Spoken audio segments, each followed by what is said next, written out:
अस्सलाम वालेकुम, I am Mahvish Idris, clinical nutritionist. आज हम गाउट के बारे में बात कर रहे हैं। गाउट का थोड़ा सा इंट्रोडक्शन दे देती हूँ।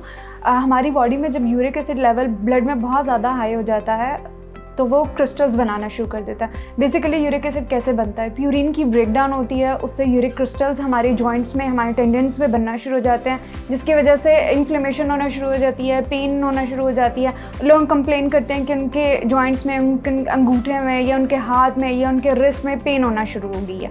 मोस्टली 60% जो यूरिक एसिड है वो हमारी बॉडी खुद प्यूरिन की ब्रेकडाउन करके बनाना शुरू कर देता है, लेकिन 1/3% जो हमारा यूरिक एसिड है वो हम डाइट से जो प्यूरिन रिच फूड ले रहे हैं उसकी वजह से यूरिक एसिड ज़्यादा होना शुरू हो जाता है। अब इसमें दो कंडीशंस हैं।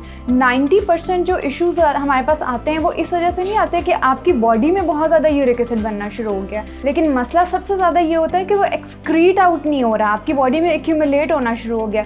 उसकी बहुत सी रीजंस हो सकती हैं। सबसे पहले हमारे पास अगर रीज़न की बात करें तो किडनी एक ऑर्गन है जो मेन रीज़न है हमारा यूरिक एसिड को एक्सक्रीट आउट करने में। अगर किडनी का फंक्शन डिस्टर्ब है तो ऑब्वियसली आपकी बॉडी में यूरिक एसिड का लेवल बढ़ना शुरू हो जाएगा। अब हम देखते हैं, सबसे पहले हमारे पास डायबिटिक जितने भी लोग आते हैं उनको यूरिक एसिड का मसला सबसे ज़्यादा होता है। वो इस वजह से क्योंकि इंसुलिन रेजिस्टेंस है। अब जो लोग बहुत ज़्यादा फ्रक्टोज और ग्लूकोज का लेवल बहुत ज़्यादा उनकी डाइट में ज़्यादा है तो क्या होगा कि इंसुलिन रेजिस्टेंस है, सेल में जाने की बजाय वो ब्लड में जाना शुरू हो जाएगा। जब ब्लड में ज़्यादा लेवल होगा तो हमारी दैट मीन कि हमारे किडनी का फंक्शन सही काम नहीं कर रहा और वो हमारी बॉडी को प्यूरिन की ब्रेकडाउन करेगा और यूरिक एसिड लेवल बढ़ाना शुरू कर देगा। कॉजेज़ तो हमने देख लिए कि कॉजेज़ क्या क्या हो सकते हैं। सिर्फ किडनी नहीं, और भी मेडिकेशंस भी हो सकती हैं। आपकी बॉडी में उसका लेवल बहुत ज़्यादा होने की आपकी डाइट भी हो सकती है, आपकी एक्सरसाइज भी हो सकती है, आपका फ्लूइड इनटेक कम है, जैसे आप पानी कम पी रहे हैं, आपका ब्लड का पीएच ज़्यादा हो रहा है, आपका यूरिन का पीएच ज़्यादा हो रहा है, वो भी एक रीज़न हो सकती है। मगर मोस्टली जो हमारे पास रीज़न आती है वो किडनी को ही हम देखते हैं, क्योंकि वही फ्लश आउट कर रही होती है, वही एक्सक्रीट आउट कर रही होती है। अब हम फूड के बारे में बात करते हैं, कौन सी चीज़ें हमें ओमिट करनी चाहिए, कौन सी लेनी चाहिए। लोगों का सबसे ज़्यादा कॉन्सेप्ट यही आता है कि रेड मीट नहीं लेना, आपने दालें नहीं लेनी। वो किसी हद तक ठीक है, वो नहीं लेनी, लेकिन साथ में हमने प्रोसेस चीज़ें नहीं लेनी। प्रोसेस चीज़ें हमारे पास वाइट फ्लावर आ जाता है, जंक फूड आता है, ऑयली चीज़ें आ जाती हैं, जो हम अगर उसकी कंजम्पशन कम करेंगे तो हमारे नॉर्मल लेवल होना शुरू हो जाएंगे। उसके बाद हम फ्रक्टोज़ की बात करते हैं, जो हमने पहले भी बात की कि फ्रक्टोज़ दूसरे सेल में, जैसे ग्लूकोज है वो तो दूसरे सेल में भी जाके एब्जॉर्ब हो जाएगा, लेकिन फ्रक्टोज़ जो है वो मेनली हमारे लिवर सेल्स में जाके होता है। तो फ्रक्टोज़ रिच फूड हमने नहीं लेने।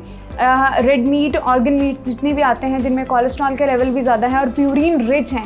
अगर हम वेजिटेबल्स में बात करें तो हमारे पास आ जाता है स्पिनच, आ जाता है एस्पैरेगस, आ जाता है हमारे पास रेड बीन्स आ जाते हैं, हमारे पास लेंटिल्स आ जाते हैं। तो कोशिश करें कि जितना इनको अवॉइड कर सकते हैं आप अवॉइड करें। मोस्टली जैसे फ़िश है, शेल फिश जितने भी हमारे पास आते हैं, सार्डीन्स वगैरह आते हैं, तो उनमें भी प्यूरिन का लेवल बहुत ज़्यादा आता है। अगर वेजिटेबल्स में बात करें तो peas, cabbage, cauliflower, spinach, dried beans, red beans, lentils वगैरह, इनको कोशिश करें कि अवॉइड करें। ऑब्वियसली अब चेंजेस हम जो भी आपके हेल्थ प्रैक्टिशनर है या जो भी आपकी न्यूट्रिशनिस्ट, डाइटिशियन है, वो आपकी लेवल्स देख के आपको गाइड करेगी कि आपने कितनी रिकमेंडेशन लेनी है और कितनी चीज़ें ओमिट करनी है।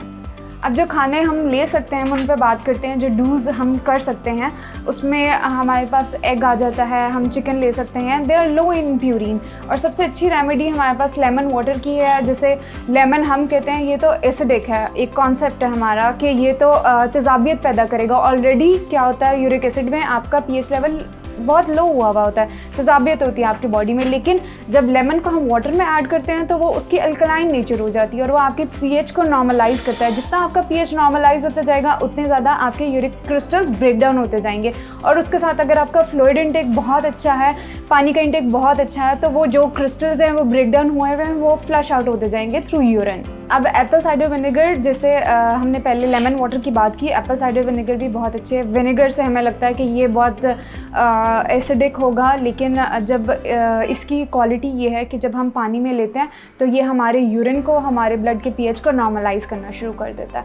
उसके साथ एक्सरसाइज अगर आप करते हैं, साथ आपका फ्लूइड इनटेक अच्छा है, साथ कुछ सप्लीमेंट्स अगर आप लेते हैं, उसमें मैं कुछ का नाम लेती हूँ, जैसे सोडियम बाइकार्बोनेट है, वो आपके ब्लड के लेवल को या उसके पीएच को नॉर्मलाइज करते हैं। तो बेहतर यही है कि आप इसको खाने के बाद कुछ टाइम के बाद 1 टीस्पून 12 आउंस ऑफ वाटर में ले लें, तो ये बहुत अच्छी रेमेडी है हमारे पास। पोटेशियम साथ में कैल्शियम और मैग्नीशियम के सप्लीमेंट्स अगर कर लेते हैं तो वो भी बहुत अच्छा है। पोटेशियम सिट्रेट अगर लेना शुरू कर देते हैं तो वो भी आपके यूरिक एसिड लेवल को बहुत नॉर्मलाइज करना शुरू कर देगा। साथ में जितने भी प्रोटीओलिटिक एंजाइम हैं जिसमें हमारे पास ब्रोमेलीन आता है, ब्रोमेलीन पाइनएप्पल में पाया जाता है। अगर आप पाइनएप्पल की एक्यूमुलेशन करेंगे या अगर उसको आप ऐड कर लेंगे अपने फूड में तो वो भी एक अच्छी रेमेडी है जिसमें आप अपने लेवल्स को मेंटेन कर सकते हैं। यूरिक एसिड एक ऐसी डिजीज़ है जिसको आप मेडिसिन के साथ साथ अगर आपकी डाइट कंट्रोल है तो डेफिनेटली आपके यूरिक एसिड के level with in a month और 2 मंथ्स आपके यूरिक एसिड के लेवल्स डाइट से ठीक हो जाएंगे, क्योंकि मेन इसमें चीज़ आपकी डाइट ही है और आपकी रूटीन है, कैसे आप चीज़ों को लेके चल रहे हैं।